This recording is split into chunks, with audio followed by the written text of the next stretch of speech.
Hei Natju! Hei Musi! Tänane episood on huvitav teema. Absoluutselt. Täna me räägime vaimuandidest. See on üks väga põnev ja süke mitmekülgne ja sügav teema. Aga me tahame käsitleda seda väga selliselt ülevaatlikult, ma arvan. Ja võib-olla ma alustaksin sellest, et räägikski, mis asjad need vaimuannid täpsemalt siis on, eks ole. Vaimuannid on siis tööriistad üksteise ja kogu Jeesuse koguduse ülesehitamiseks mõeldud tööriistad. Need on mingisugused vahendid, mida püha vaim meile annab, mingid oskused, mida Jumala vaim meile kingib, selleks, et saada kogudust laiendada ja teha Jumala tahet koguduse sees ja koguduse eesmärkide jaoks. Kust me seal piiblist leiame? Ja Paulus räägib vaimuandidest siis esimese Korintuse peatükis näiteks, räägib veel mitmetes kohtades ja ta ütleb 12. peatükis 27. salmist, et teie olete ka Kristuse ihu ning igaüks omast kohast tema liikmed. Ja Jumal on seadnud koguduses esmalt mõned apostliks, teiseks prohvetiks, kolmandaks õpetajaks, seejärel tulevad imeteod, seejärel armuannid tervendamiseks, abistamiseks, juhtimiseks, mitmesugusteks keelteks. Ega kõik ole apostlid, ega kõik prohvetid, ega kõik õpetajad, ega kõigil ole tervendamisandisid, ega kõik räägi keeli, ega kõik tõlgenda neid, aga taotlege suuremaid armuande ja ma näitan teile veel ülevama tee. Ja need on nagu osad nendest andidest, mida Jumal on andnud ja need annid on sellised, nagu sa ütlesidki, et need on selleks, et teenida Kristuse ihu, et Kristuse ihu saaks tervikumaks ja kogudus saaks tervikumaks ja me saaks koos teenida. Et nagu käel on oma funktsioon, jalal on oma funktsioon, siis ka need vaimuannid, igal inimesel on omad mingid vaimuannid ja need ongi selleks, et me kõik koos kasutaksime neid, et kasvada Kristuse ihus, et saada, et rohkem inimesi tuleks Jumala tundmisele, et teenida inimesi, et jagada Jumala sõna ja ka ise saada kosutust. Täpselt nii. Ja ma arvan, et selle nagu põhjendus veel selle taga on see, et kui me vaatame Jeesust, siis tema tegi kõiki neid asju, ta kasutas kõiki vaimuande tegelikkuses. Ja me näeme seda, et mulle väga meeldib Johannese 14, 12 ja 13 Jeesus ütleb niimoodi. Ta ütleb meile, et tõesti, ma ütlen teile, kes usub minusse, see teeb neid samu tegusid, mida mina teen, ja ta teeb nendest hoopis suuremaid, sest mina lähen isa juurde ja mida te iganes palute minu nimel, seda ma teen, et isa saaks kirgastatud pojas. Natuke tore on ju, et Jeesus ongi ette näinud seda, et me tuleme tema järglastena ja teeme neid samu tegusid ja veel suuremaid on ju. Aga meil inimestel ei ole võimekus teha neid asju, mida Jeesus tegi niimoodi omast jõust. Nii et mingi asi peab selle nagu tühimiku meie eest ära tegema on ju, seda teeb Jumala vaim. Ja, täpselt. Aga enne kui me lähme nende konkreetsete vaimuandide juurde, siis ma küsiks mõned küsimused ka. Et esiteks, kas kõik saavad vaimuande endale? Mina usun, et saavad kõik inimesed vaimuande. Kui palju üks inimene saab vaimuande, sõltub sellest, kuidas Jumal annab ja sõltub ka sellest, kuidas inimene ise küsib. Et mille Paulus on jätnud selle sama juhendi seal samas 12 Korintuse 12. peatükis, kus ta ütleb, et taodelge vaimuande, küsige neid suuremaid. Nii et meil on ees õigus küsida neid. Me peame seda meeles pidama. Ma arvan, et meil on isegi kohustus minna vaimuandide järele. Need on nagu tõesti, nagu sa alguses ütlesid, nagu tööriistad, et mina arvan tõesti, et meil vaikselt tekib mingisugune uusärkamise aeg, me näeme kristlasi ärkamas, me näeme inimesi vaikselt huvitumas Jumalast jälle, kristlusest jälle, ja nagu tunned, kuidas vist hakkab uus mingi ärkamisaeg pihta, aga selleks, et me oleks sellised nagu viljakad töötegijad, meil peavad olema vaimuannid. Ja Jumal on andnud need vaimuannid meisse juba ja me saame taodelda neid rohkemgi veel, nagu Paulus räägib, aga teisest küljest me peame ka treenima neid. Selleks, et olla valmis kasutama niimoodi, et kui tulebki, ma ei tea, tuhandeid inimesi kogudustesse nüüd homme, siis meil peab olema see mingisugune valmisolek juba kasutada neid vaimuande, ja mingi nagu treening peab läbitud olema ja sellest tulenevalt me tahtsime ka täna rääkida sellel teemal, et hei, kuulge, varustame ennast. Täiesti nõus, 100% nõus. Kui sa pole näiteks terve talve jalgrattaga sõitnud, siis kevadel on ikka natuke naljaks istuda ratta selga, on ju. Ma ei tea, kes kõigil teistel on, aga minul on küll vähemalt niimoodi. Vaimuandidega on täpselt samamoodi, see on nagu iga teine oskus, on ju, seda tuleb harjutada. Teiseks ma tahtsin küsida sinu käest, et kas ka tänapäeval on vaimuannid, et on nagu levinud arusaam, et ma ei tea, vaimuannid olid siis, kui Jeesus oli ja kui apostlid veel elasid, on ju, aga peale nende surma need nagu kuidagi hääbusid, on ju. Ma arvan, et on küll, ma olen näinud seda, et need on küll ja ma olen ise kogenud, meie oleme seda mõlemad kogenud ja neid kasutanud, ütleme, et praktiline elu näitab seda, et ikkagi on. Piibel ikkagi viitab ka minu jaoks, et ei ole mingit põhjust, et need asjad peaksid kuidagi otsa saama sellega, et apostlid olid.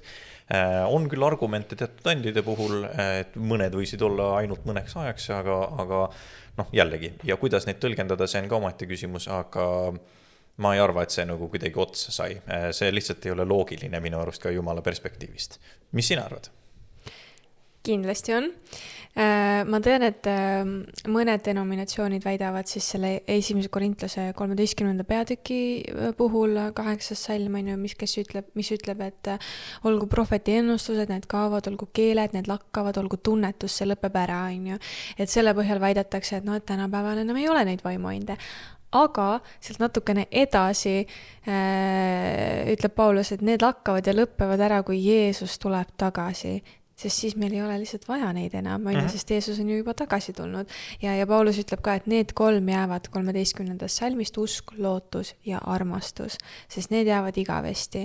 Ja ta ütleb, et suurim neist on armastus ja seda me peaks taotlema. Aga absoluutselt on tänapäeval ka ja me näeme seda läbi ka, peale apostlid tulid erinevad kirikuisad, usuisad, on ju, ja kõike seda on nagu kirja pandud ja Allan Kroll tegi isegi oma magistritöö selle kohta ka ja tõesti on nagu kirja pandud see järjepidevus nende vaimuandidega, kuidas need vaimuandid läksid läbi 2., 3., 4., 5., 6. kuni tänapäeva nagu sajandini, on ju. Et see järjepidevus on olemas, need on kirja pandud, need on talletatud ja need absoluutselt on olemas ja kui sa veel ei ole näinud või sa kahtled nendes vaimuandides, siis ma tõesti loodan, et sa jääd kuulama tänast episoodi ja võib-olla avaneb sulle mingi mõte. Just, nõus, täiesti nõus ja ma arvan, et küsi ka Jumalalt selle kohta juhiseid, et kui sa ei ole veel ise avastanud, mis vaimuannid sul on, loe piiblit, palveta ja küsi Jumalalt, et isa, ilmuta mulle, mida peaks mina tegema nendes asjades, et sinu kogudust üles ehitada. See on kõige puhtam ja parem viis saada teada oma kutsumus, aga ka oma annid. Ja need on alati omavahel koostöös ka ja seoses.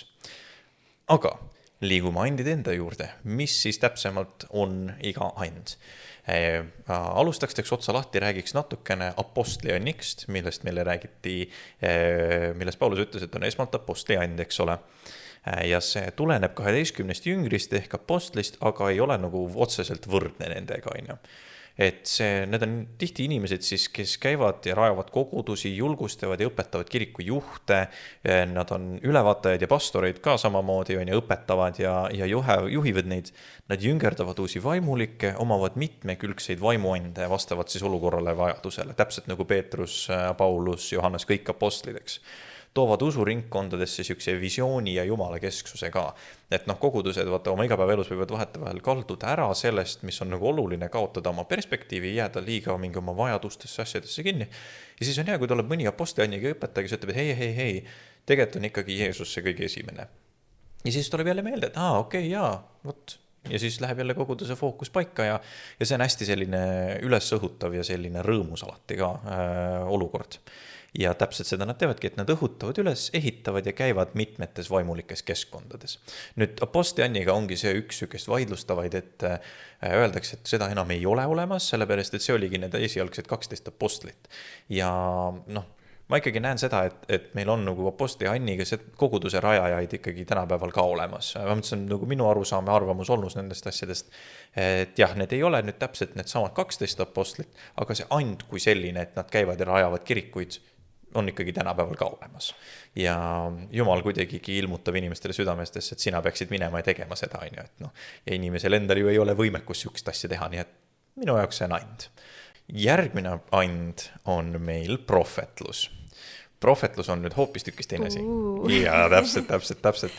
Prohvetlus on siis and edasi rääkida seda, mida Jumal mingis olukorras ja hetkes arvab. Mulle väga meeldis, et mingi video sükse kanali poolt nagu Impact Ministries ütles huvitava lause, et kuna Jumal eksisteerib väljaspool aega, siis mõnikord prohvetlus võib olla ettekuulutav. Et ütleb mingisuguse sõna kellelegi, siis see inimene ütleb selle sõna välja ja siis tuleb välja, et ta nagu sellega ennustab tulevikku. Aga see on selle nagu minu arust see on nii ilusasti öeldud just selles kontekstis, et see tähendab seda, et prohvetlus võib olla ettekuulutav, aga ei pea olema ettekuulutav, et see ei pea alati olema nagu võrdelises seoses seal. Vanas testamendis me näeme palju näiteid prohvetitest, on ju, seal on Jesaja, Jeremiia, väikeprohvetid, siis Mika, Habakuk ja nii edasi. Ja see eesmärk on siis esindada Jumala arvamust, eks.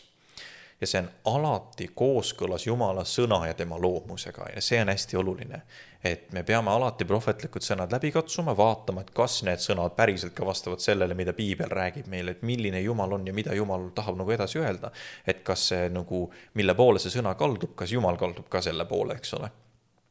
Ja prohvet ise peab olema alandlik ja konkreetne, kuid mitte ülbe ja selge oma väljendustes, et ta ei aja häma. Samamoodi prohvet ei ole ennast täis ja ei deklareeri ennast prohvetiks ja ei küsi raha prohveteeringute eest. Ma tean, et on olemas selliseid liikumisi tänapäeva maailmas, kes küsivad, et kuule, et kui sa maksad 1000 eurot, siis saad selle pastori juurde maksad 2000 eurot, siis saad veel võimsama koguduse juhi juurde prohvetliku palvele. Täielik jura, mitte kunagi, et Jumal ei küsi kunagi raha sükest asjade eest, et see on alati tasuta ja see on alati antud nii, nagu meile on antud, mitte mingi hinna eest. Üldiselt prohvetik amet on ebameeldiv. Sest et sa käid väga tihti massidele vastu. Jeesuski ütles ju sükse lause, et prohvet ei ole teretulnud oma kodulinnas ja see on väga tõsi, et sa ei taha tegelikult olla prohvet, ma ütlen see lauselt. Inimesed mõtlevad, et see on selline suur ja vägev, aga Jeremiia ju ka nuttis kogu aeg, ütles, Jumal, ma ei taha minna ja Joona ju jooksis ära selle eest ja läks ja jooksis kala suhu sellepärast, et parem lasi ennast nagu vaalal ära süüa, kui et minna prohvetiks kuskile. Et nagu see on selle nagu ameti tegelik nagu tagajärg ja kaal, on ju. Et see on ülivajalik and, päris raske koorem, ütlen ausalt. Et vot selline on siis prohveti and. Kas sul on midagi prohvetuse kohta veel öelda?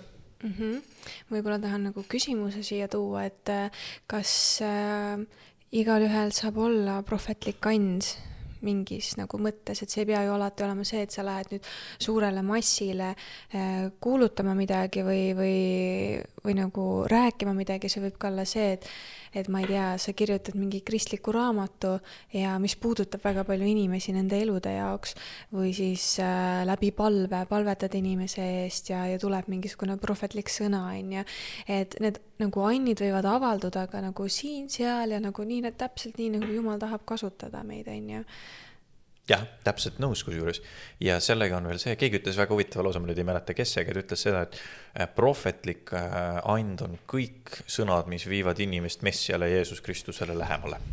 Ja minu arust see on väga õigesti öeldud ja see on täpselt nagu sa ütlesid. Kui see puudutab inimest ja viib teda rohkem Jeesusele lähemale, me võime seda kindlasti nimetada prohvetlikuks. Ja see on minu arust väga äge. Et vot, selline on siis prohvetlus. Nii, kolmandaks. Mis meil tuleb kolmandaks, on õpetamine. Ja õpetamise vaimuand ja esmalt vaatame korra, kus me leiame õpetamise anni kohta infot Piiblist. Kõigepealt Matteuse 28. Jeesus ise oli õpetaja ja Jeesus ütles, et minge siis tehke jüngriteks kõik rahvad, ristides neid isa ja poja ja püha vaimu nimesse ja õpetades neid pidama kõike, mida mina olen teil käskinud. Ja vaata, mina olen iga päev teie juures ajastu lõpuni. Efesosse 4 ütleb, et tema on see, kes on pannud mõned apostliks, mõned prohvetiks ja mõned evangelistideks, mõned karjaseks ja õpetajaks, et pühi inimesi valmistada abistamistööle Kristuse ihu ülesehitamiseks. Ja Paulus leidis ka, et õpetamisand on väga kõrgel kohal, nagu ta ütles ka Korintuse kirjas, on ju, et on apostliamet, prohvetiamet ja õpetamisamet, on ju. Ja õpetamisand on väga vastutusrohke, Seda on ka väga vaja kogudustes. Õpetamisandi saab rakendada nagu mitmetes kohtades, ma ei tea, piiblikoolis, lastetöös, noortetöös, jutlustades on ju, ja osadusgruppides ja nii edasi. Aga siinkohal tuleb teha nagu üks väike eristus sisse, on ju. Et inimene, kellel on nagu tõeline and õpetada, võib õpetada reaalselt ükskõik mida ja seda teha väga hästi. Kuid see, kellel on vaimuand õpetamises, suudab suurepäraselt lahti seletada piiblit. Et seal on nagu see and ei ole, nagu me saame seda andi kasutada ka oma sekulaarses töökohas ja muudes kohtades on ju, aga need vaimuannid on eelkõige antud selleks, et inimesi juhatada rohkem lähemale Jeesusele. Et suunata pilgud Jeesusele, et see ei ole kuidagi, et meid ennast teha vägevaks, et nüüd ma olen maailma parim matemaatikaõpetaja, vaid et see on selleks, et inimesi tuua rohkem Jeesuse juurde, panna, et inimestel silmad läheks Jumala peale. Ja õpetuse and ei ole nagu sama ka ilmutuse saamisega, et see ilmutuse saamine on rohkem läheb profeteeringu alla, aga võib-olla vahepeal kogenud, et ma ei tea, kui sa loed piiblit on ju, ja mingid osad piiblist avanevad sulle on ju, ja tajud, kuidas see nagu sõna muutub elavaks on ju, ja võib-olla tunned mingit isiklikku seost mingite kirjakohtadega ja saad nagu siukse ilmutusliku teadmise selle kohta, aga see ei ole kohe õpetamise and, et see on lihtsalt üks viisidest, kuidas Jumal meiega räägib, et õpetamise and on see, et kui sa tõesti suudad piiblit lahti seletada mõistetavalt ja arusaadavalt ja nii, et see nagu tabab inimesi. Täpselt nii.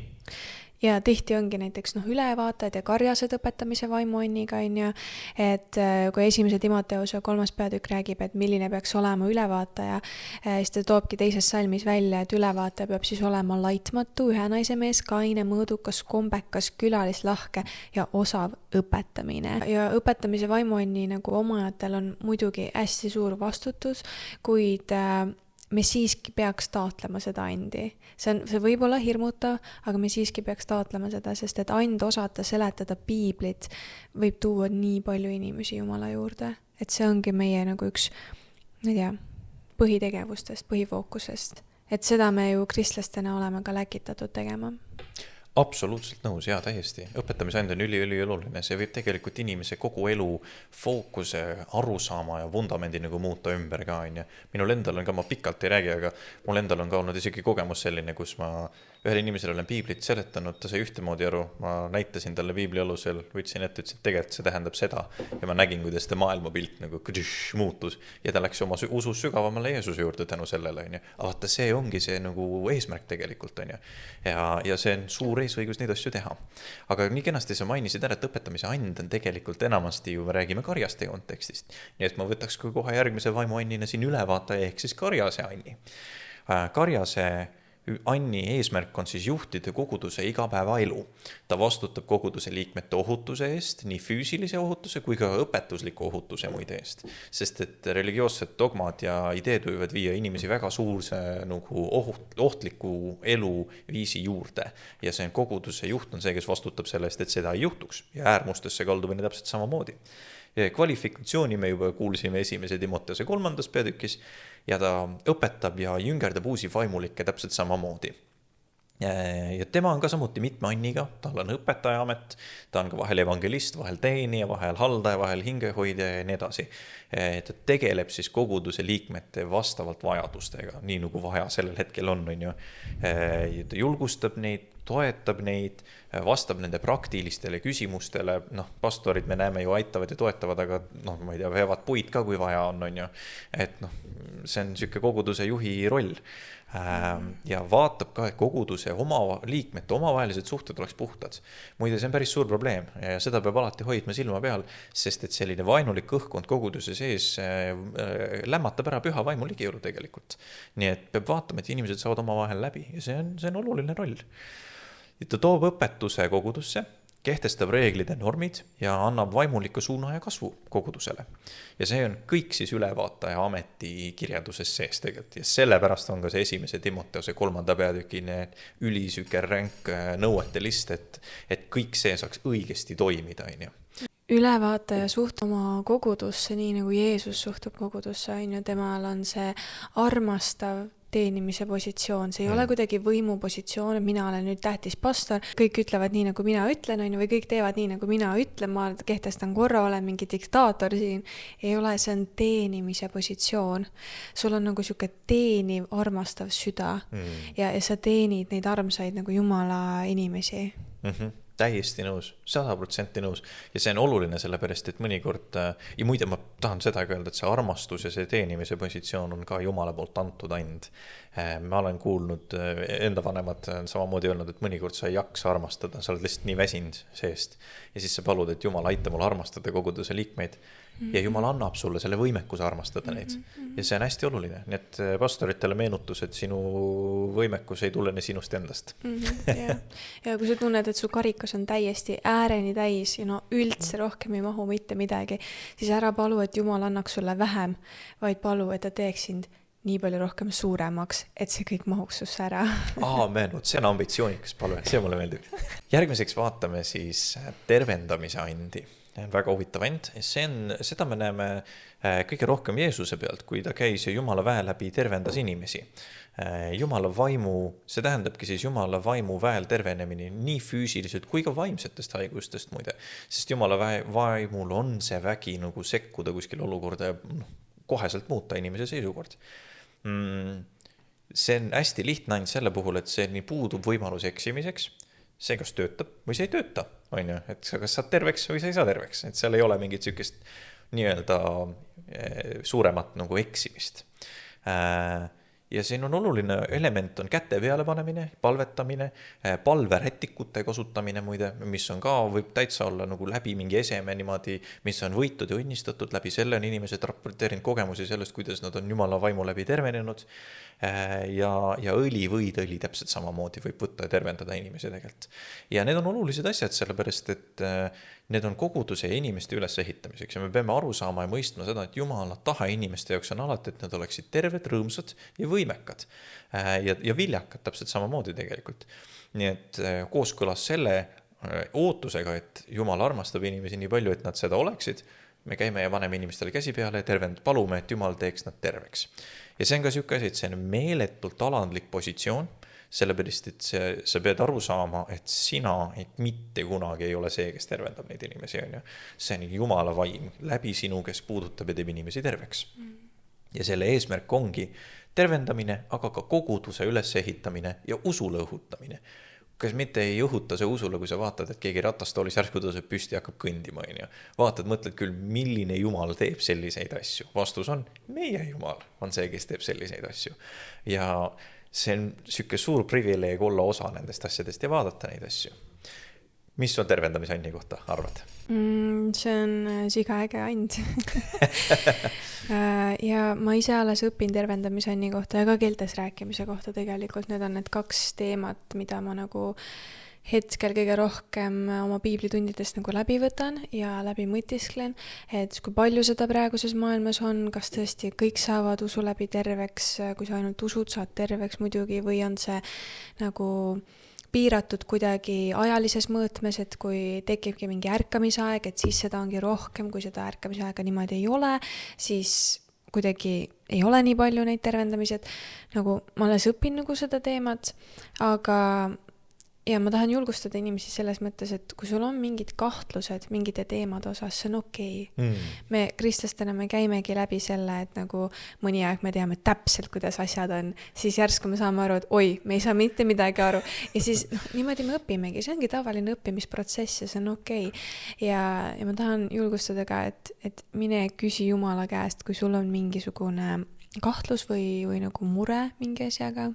Ja huvitav oligi see, et ma nagu enda jaoks tõestasin ära tervendamise nii, et seda nagu ei ole olemas nii palju, et see on olemas, aga seda juhtub nii palju harvem, kui võib-olla inimesed välja näitavad või räägivad, on ju. Ja huvitav oli see, et ma nagu tõestasin ära, et seda ei ole niimoodi. Ja siis üks hetk mul oli võimalus jagada ühele noormehele evangeeliumit ja siis mitte kuskilt nagu nurga alt ei saanud jagatud seda ja siis järsku ma tundsin, et Jumal ütles, et mine palvetada eest, ma tahan teda terveks teha. Ja ma küsisin, et okei, et mis sul on, et kas ma saaks millegi eest nagu palvetada, et tahad nagu tervendamist, on ju. Ja siis ta seletaski mulle ja ta on palavikus ja meeletu köha ja nii edasi, on ju. Ja isegi, et ma nagu too hetk ei uskunud sellesse, siis see, et Jumal ütles mulle, et mine nüüd tee seda, siis mul ei olnud enam vahet absoluutselt, et ma ise võib-olla kahtlen sellel teemal või ei usu. Ma läksin, ma palvetasin, Jumal tegi ta terveks. Amen. Nagu ja nii oligi. Ja ma mõtlengi seda, et see on üks siga äge and. Ja ma ei oska öelda, nagu, miks vahepeal inimesed saavad terveks, miks vahepeal ei saa terveks. Ma arvan, et see, et mõndasid ande ja nende toiminguid on raske mõista, ei tähenda, et neid ei oleks olemas kohe. Just. Et ma tean, et kristlikus maailmas on nagu debatt selle üle, et palju neid vaimuande tegelikult praeguses ajas on ja kas need on üldse nii olulised ja need tervendamised, keeltes rääkimised, sellised profeteeringud samamoodi on ju. Et mõned nagu karismaatilises liikumises või evangelikaalses liikumises on läinud nii üle kätte nende asjadega ja on tekkinud selliseid rahapetmise võimalusi ja nii edasi, on ju. Aga see ei tähenda, et need annid ei oleks tegelikult päriselt olemas ja Jumal ei tervendaks ka tänapäeval inimesi, on ju. Täpselt kusjuures, see ei tähenda ka seda, et Jumala tahe ei ole tervendada inimesi, on ju. Et see on ka oluline mõista seda, et see ei ole alati nii lihtne, kui me arvame ja me peame siinkohal nagu usaldama Jumalat ka, et meie ei näe seda kogu pilti, ega tema ju tegelikkuses näeb, on ju. Ja tervendamise Anni kohta, see on minu arust nii äge tunnistus, mis sa jagasid, aga tervendamise Anni kohta ma tahtsin öelda, et see on ka rakendatav sinul endale. Et kui sul ongi nii vaimselt kui füüsiliselt mingisugused, midagi on katki, kuidagi oled haige, palveta selle pärast, et Jeesus sind terveks teeks. Ma täitsa julgustan, see aitab, see väga aitab ja Jumal kuulab. Ma arvan, et ta kuuleb su appipalvet ikka. Aga meie järgmine and on keeltes rääkimine. Süüke spicy and. Ja keeltes rääkimise puhul me võime siis eristada 3 erinevat lähenemist. Et esiteks on reaalselt võõrastes keeltes rääkimine, et sa hakkad täiesti suvalisest kohast rääkima näiteks rumeenia keelt, bulgaaria keelt, mis iganes on ju, mida sa niisama ei oska rääkida. Ja apostlite teod kirjeldavad siis ka, kuidas 4 pühipäeval, kui pühavaim langes siis jüngrite peale, siis nad hakkasidki rääkima võõrastes keeltes on ju ja 3000 inimest sai nende hulka liidetud. Ja see on siis nagu üks variant. Siis teine on see, et keeltes rääkimine koguduse keskel ja see on nüüd selline nagu kuidas ma ütlen, nagu lalisemine või selline nagu segapudrukeel. Ühesõnaga nagu sellist tüüpi keeltes rääkimine koguduse keskel, mille juures on ka tõlgendajad siis, et keegi räägib keeltes midagi ja siis seda tõlgendatakse, on ju. Ja siis kolmandaks on keeltes rääkimine sinu enda usuelu tugevdamiseks. See on ka siis nagu lalisemise versioon. Mitte kuidagi paha mõttes, ma ei ütle seda, ma lihtsalt ei oska muud moodi kirjeldada seda praegu. Aga see on sinu enda usuelu tugevdamiseks siis, see on siis, et sinu vaim kuidagi räägib Jumala vaimuga ja sa kuidagi tunnetad sellel lainel asju. Jaa, see on väga huvitav, kui see nagu niipidi väljendad, see on natuke selline kõlab veidi esoteeriline, kui hakata nagu mõtlema selle peale, aga minul on küll kogemusi näiteks sellega, et ma olen olnud koguduse ringis, palveringis, kus üks inimene palvetab eest, täitsa niimoodi selges eesti keeles palvetab ja kõrval inimesed näiteks keeltes palvetavad. Ja mul just üks koguduse juhatuse liige kõrval ja palvetas keeltes ja Jumala vaimu sees ütles, ta palvetab selle teema eest ja ma teadsin täpselt, millest ta palvetab, ometigi, et ta palvetas nii-öelda lalisedes keeltes, on ju. Ja pärast ma rääksin, ütlesin talle ja juhuslikult kõndis meie koguduse pastor, kes oli ka seal mööda ja ütles, mul oli täpselt sama tunnetus, ma tean täpselt, sa palvetasid selle asja eest ja ma olin nagu, ta kuulis täpselt samamoodi seda, on ju. Ja see oli nii naljakas, aga nagu, 2 inimest nagu kinnitavad ära täiesti nagu, et keegi lalisedes palvetas kindlasti selle eesmärgi eest ja selle nimel, on ju. Et see on selline nagu, ja ma ütlen, et see on nagu, see on süüke asi, et sa pead olema selle tunnetusega ettevaatlik, aga kui see ehitab üles usuelu, mis selle eesmärk ongi, ehitada üles usuelu, ma kindlasti julgustan keeltes rääkimise andi praktiseerida ja endale taotleda. Ma arvan, et see on väga hea mõte. Jah, sest et mul oli ka mingis perioodis see, et ma ma nagu ei uskunud enam keeltes rääkimist, noh, sellele lalisemise poole peale, on ju. Et sest see tundus lõppude lõpuks, et see tekitas rohkem segadust, kui lõi korda. Aga Jumal on korra Jumal ja see kuidagi nagu ei sobitunud siia. Aga ometi, kui ma olin palveajas ja kui ma kuidagi nagu proovisin keeltes rääkida, siis ma tundsin Jumala ligiolu. Ja vot, no ei seleta ära, on ju, et nagu, miks see nii on ju, et ühest küljest ma oma mõistusega seletan ära, et seda ei ole olemas, aga samas mu vaim tunneb midagi. Ja sa ei oska seletada ja ma sain ka aru, et okei, et see, et mingid asju on raske mõista, ei tähenda kohe, et neid ei oleks olemas. Ja ma kuidagi nagu tegin rahu sellega, et okei, ma võib-olla ei saa lõpuni aru sellest veel, ma veel õpin seda teemat, aga need asjad on sigaägedad, Annid. See käib sinna kategooriasse ka, et me ei mõistagi lõpuni kõike, kui sa vaatad vanu pastoreid, siis alati nad ütlevad seda, et kui ma olin noor, ma teadsin kõike, kui ma olen vana, ma tean ainult üht ja see on see, et Jeesus Kristus on Messias ja muu on minu jaoks täiesti müsteerium nagu. Ja mul on tunne, et me kõik liigume oma ajas ja usuteekonnas vaikselt rohkem sinna poole ja see tekitab mulle rõõmu, sest ma tean, et ma ei peagi kõike teadma ja see on tore. Aga järgmine vaimuand, millest ma tahaks rääkida, on kurjade vaimude väljaajamise and. Ja see on samamoodi siuke and, et palju stigmat selle ümber. Kõige kuulsamini me näeme seda Markuse evangeeliumi 5. peatükis, kus on siis leegioni lugu, kus Jeesus ajab leegioni teemoneid ühe mehe seest välja ja nad lähevad seakarja ja siis see seakari jookseb niimoodi kaljult alla ja see mees saab vabaks. Ja selle eesmärk on siis inimestele taastada nende vabadus ja lõhkuda sõltuvus kurjusest. Et kurjad vaimud võivad minna inimese sisse ja tekitada sellise sõltuvuse inimesest, et ta ei saa nagu kuidagi vabaks. Ta on nagu opresseeritud, represseeritud, selline ülevõetud kohati, ta ei ole alati, tema enda mõtted ei ole tema enda omad. See on hästi süke nõme staatus, milles olla ja sa ei saa midagi sinna teha ka, sul on vaja kuidagi, et keegi tuleks ja teeks selle nii-öelda need ahelad seal katki. Ja selleks on Jeesus Kristus, kes tuleb ja purustabki need ahelad. Aga siin on väga suur notabene ja see on see, et see ei ole võrdne sõda hea ja kurja vahel.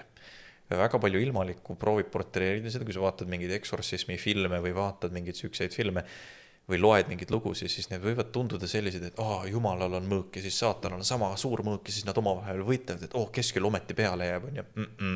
See on nagu sipelgas versus tank on see nagu tegelik näide.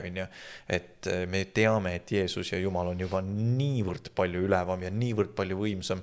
Küsimus on lihtsalt selles, et kui Jumal tuleb kohale, siis kõik puruneb ja hävineb, mis vaenlane on tegelikult teinud.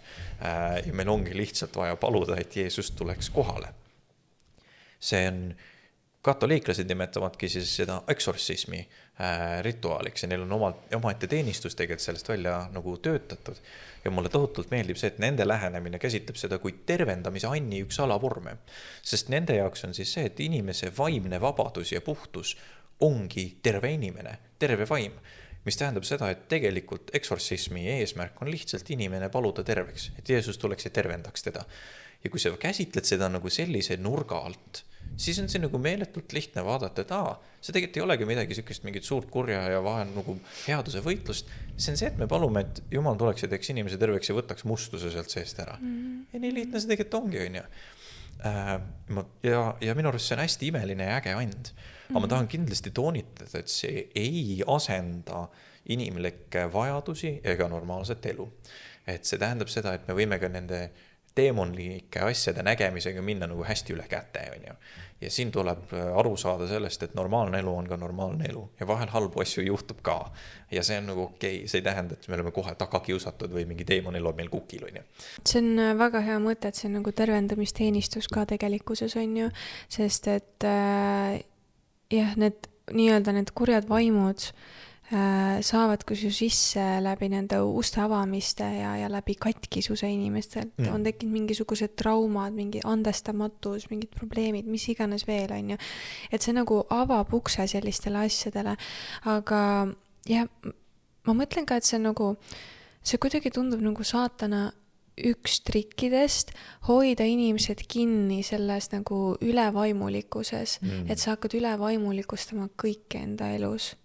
Ja selles mõttes, et nagu, et saatan hoiab sind kinni selles, et sa ometi ei hakkaks elama päriselt siin maa peal. Just. Et sa ometi ei hakkaks niimoodi 2 jalaga maa peale ja hakkad kuulutama, hakkad teenima, et ta nagu hoiab sind kinni selles, et sul on pidev võitlus, sul on pidev sõda, sul on pidevad rünnakud, pidev see, kõik teine, kolmas on ju. Aga me peame meenutama et see ei ole võitlus 2 võrdse vahel, vaid et me juba teame, mis saatanaga juhtub. Ja saatan on valetaja ja ta üritab nagu portreerida ennast samade omadustega, nagu Jumal on. Et inimesed arvaksid, et saatan on ka kõike tead ja kõikjal viibiv, igavesti elav on ju, aga ta ei ole kõike tead ja ta ei ole igavesti elav, ta ei ole nagu kõik võimas on ju, ta ei ole. Ta on lihtsalt üks loodu, aga ta ei ole looja. Ja me peame aru saama, et Jumal on nii palju võimsam nendest asjadest ja meil on see pääste juba olemas. Meil on, kui sa võtad Jeesuse Kristuse vastu, siis need ahelad on murtud. Yeah. Ja ma mõtlen ka seda, et ära ole nagu liiga kinni selles, et ära lase ennast lukustada liiga sellesse võitlusesse ja rünnakusse ja kogu aeg on sõda, vaid et pane silmad Jumala peale, see võitlus on juba võidetud. Ja Jumal hoolitseb nende asjade eest. Ja jah, vahepeal võib tulla rünnakuid, absoluutselt võib tulla, vahepeal on rasked momendid, absoluutselt. Aga meil on Jumal ja me peame hakkama nagu usaldama, et Jumal teeb seda võitlust meie eest. Meie peame lihtsalt keerama oma silmad Jumala poole.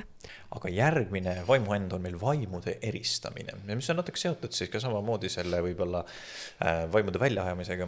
Aga ma ütleks, et see on jällegi siuke asi, et see kõlab nagu ilgelt stigmatiseeritult või nagu natuke selliselt, et sa käid ringi ja siis niimoodi umbes udus lendad oma mõistuses ja vaimus ja siis ütled, et tema on see ja selle kolli nimi on see ja tegelikult 95% ajast see on lihtsalt ühe püha vaimu äratundmine. Ja see on see, et sa saad aru, kuidas püha vaim liigub ja mis on tema tahe tegelikult mingisuguses olukorras. On ju. See on palju laialdasemalt kasutatav, kui me nagu arvame tegelikkuses. Ja ma ütlen kohe, et püha vaimu äratundmine ei ole lihtsalt emotsionaalne taju, sest et see on ühtemoodi Jumala tahte äratajumine. On ju. See on see, et sa tunned, et mul on tunne, et Jumala vaim ütleb seda või liigub sinna suunas. Ja siis sa mõtled ja vaatad rahulikult läbi, kas see on piibliga kooskõlas, kas see on loogiline, kas see on see, mida Jumal tegelikult tahab, kas ja sa nagu analüüsid selle tegelikult rahulikult piibli valguses läbi. On ju. Ma ütlen kohe ka, et vaimude eristamine ei ole manipulatsioon, kriitika, kibestumine, hukkamõist ja kõik siuksed asjad ka. On ju. Seda me võime ka teha vahetevahel öelda, et sinul on kole olemise vaimuand või sinul on kole olemise vaim või midagi siukest. Ei, tegelikult sa lihtsalt käid ja solvad inimesi. On ju. Et see on nagu, see ei ole kuidagi, sina ei ole vaimude eristaja selles asjaolus. On ju. Et sellepärast ma ütlengi, et me võime ka sinna nagu nii-öelda jänesurgu väga sügaval ära eksida, hakata asjadele nagu tuuleveskid taga ajama ja otsima nimetusi asjadele, mis tegelikult ei ole üldse olulised. Ja sellepärast vaimude eristamise Anni eesmärk ongi lihtsalt püha vaimu järgida. See on kõige lihtsam nagu meetod selle asja jaoks. Ja kui Jumala vaim ütlebki sulle näiteks mingi asja nime, mille järjest palvetada või mille vastu seista või midagi siukest, no siis sa teed seda. Aga sa ei hakka ise oma inimliku tarkusega taga ajama mingisugust teemonit või mingit mina ei tea mida. See läheb täpselt samasse sellesse kategooriasse, millest me just rääksime tegelikult. Selle eesmärk on siis anda kõikidele usklikele selge teadmine, mis on Jumalast ja mis ei ole Jumalast. Nii lihtne ongi. Ja see ongi, kas sa tahad midagi vaimuse eristamise kohta veel öelda? Ma mõtlen, et see võib ka avalduda niimoodi, et näiteks räägid mingi inimesega ja tekib üles mingi probleem, sa näed, et okei, siin taga nagu on midagi ja siis Jumal näitab sulle, et hei, näed, siin võib olla andestamatusega tegemist. Ja siis ütledki talle, et kuule, et mul on tunne, et see võib olla andestamatusest nagu tulnud, on ju, ja siis selgub, et nii oligi, on ju. Et nagu ka selliseid nagu suunamisi, et ka see on nagu vaimude eristamine. Ja, täpselt nii. Aga järgmine and, järgmise annina ma võtaksime evangelismi and. Evangeliseerimise and. No, on lihtne loogiline, et sa suudaks evangeliseerida. Nüüd võib ju mõelda, et aga kas me kõik kristlastena juba ei peaks oskama evangeliseerida, et mis selle eraldi andi on vaja, on ju. Selle anni eesmärk on ikkagi varustada uskujat ja samuti ka evangeliseerimise and varustab uskujat, et see, kellel on see and, suudab kuulutada evangeeliumit lihtsalt ja arusaadavalt ja kuidagi nagu kohandada seda vastavalt kontekstile, on ju, kellega sa siis vastavalt räägid. Ja ja tihti esineb nagu kuulutustöö juures ka palju raskeid küsimusi ning nendele küsimustele vastamise oskus on ka antud Jumalalt. Ja see evangelismi and väljendubki näiteks missioonitöös, apologeetikas, usu seletamises, jüngerluses on ju. Et see on väga-väga vinge and, mida paluda, et sa palud, et Püha Vaim annaks sulle seletusi ja mõtteid, mida edasi rääkida inimestele. Ja see ongi üks, no mina avastasin selle mingi aeg kunagi tagasi, kui oluline on evangeliseerimine ja ma ise mõtlesin, et aga ma ei ole üldse osav sõnaliselt, ma ei ole üldse osav niimoodi inimestega rääkimises, aga siis ma mõtlesin ka, Jumal, et kui ma saaks paluda sult ühte andi, siis ma tõesti palun evangeliseerimise andi, ma näen, kui oluline see on ja ma palun, et sa annaks mulle ka selle. Ma nägin Cliff Knecklet rääkima siis erinevates ülikooli nendes linnakutes jagamas Jumala sõna, kui ta mingi 90-ndatel ja siiamaani jagab, on ju. Ja see oli nii äge, kuidas ta oskas seletada alati ja kuidagi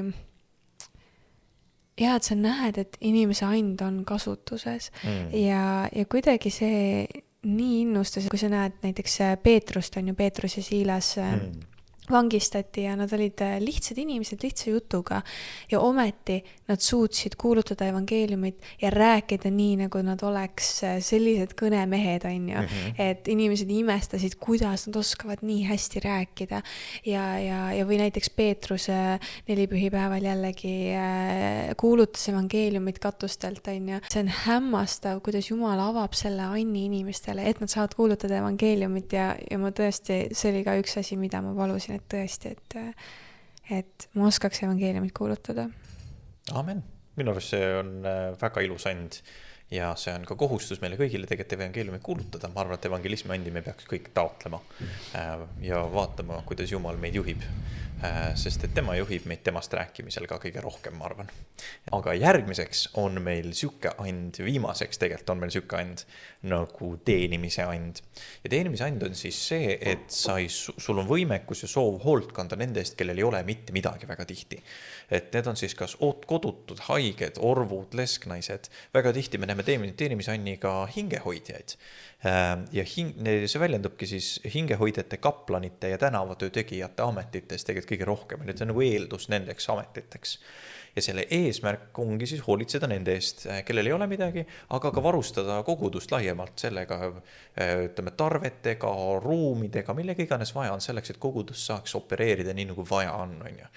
Ja see on hästi süke oluline amet, sellepärast, et Piibel ütleb meile ka, et kandke hoolt nendest, kel ei ole mitte midagi. See on Jumala tahe, on tegelikult see, et me hoolitseksime orbude ja lesknaiste eest. Seda ütleb Jumal ka oma sõnas tegelikult väga selgesti välja. Nii et me peaksime teenima siira südamega neid, kellel ei ole mitte midagi. Ja samamoodi teenimisanni siis üks osa on koguduste igapäevased vajadused. Ruumid, toit, mida iganes vaja on selleks, et kogudus normaalselt funktsioneeriks. Kui on riideid kellelgi vaja või midagi, siis teenimisaniga inimesed käivad ja tihti jagavad neid asju välja. Ja kui ma olen rääkinud või kokku puutunud teenimisaniga inimestele, nende enda nagu kõige seletamatu lugu on alati see, et nad ütlevad, et ega minul endal neid asju ei ole, ma lihtsalt annan kuskilt välja ja siis kuskilt tuleb juurde jälle, et kellegi teise vajadus ära täita. Et nad ei ole, väga tihti nad lihtsalt hakkavad andma ja siis neile lihtsalt iseenesest tekib juurde seda, mida anda. Ja see on nagu täiesti sõnu seletamatu, et nad käivad ringi, et ma ei tea, mul ikka veel pole minul ei ole uusi riideid, aga mul pole vaja uusi riideid, ometigi ma kogu aeg jagan kodututele uusi riideid, on ju. Ja siis ise hirnuvad seal juures hullult rõõmsalt, on ju. Hästi sükse sooja südamega rõõmsad inimesed väga tihti. Ja haiglates hingehoidjad on näiteks ka samamoodi väga oluline, hästi eriti krooniliste haiguste puhul, hästi oluline amet minna ja pidada ja hoida üleval inimesi, kes on näiteks kroonilistes haigustes kinni. Julgustada, palvetada ja tegeleda ka nende vaimse seisukorraga. Ma arvan, meil kõigil on vaja taotleda teenimisandi kindlasti, sest see on üks nagu käskudest, et armasta oma ligimest ja oma ligimest me armastame läbi teenimise. See on teenimise positsioon, kui me vaatame jällegi Jeesuse elu, Jeesuse armastust inimeste vastu, siis see väljendus läbi teenimispositsiooni. Teenimine räägib vahepeal rohkem kui 1000 sõna. see väljendab palju rohkem usku, see võib tuua inimesi palju rohkem Jumala juurde, rohkem kui sõnatealeski võivad tuua. Et see, et sa teenides oma eeskujuga näitad, kes sa tegelikult oled, ongi ka üks väga suurest nagu evangeliseerimise vormist, on ju. Et tõesti teenimisand on midagi väga olulist. Tohutult ja see käib täpselt samamoodi nagu kõik vaimuannid, see veel eriti käib läbi sügava armastuse inimeste vastu, on ju. Ja see on nii imeline ja selle armastuse annab meile Jumal. Absoluutselt, jah. Kiirelt puudutakski seda, et on olemas ka üldisemad vaimuannid, mis kehtivad kõikidele usklikele niimoodi laiabaasiliselt ja Jumala vaim endiselt jagab neid. Ja need on näiteks tarkuse või tarkuse ilmutuse and, on ju, et Jumal avab sulle sõna või mõistmise Jumalast.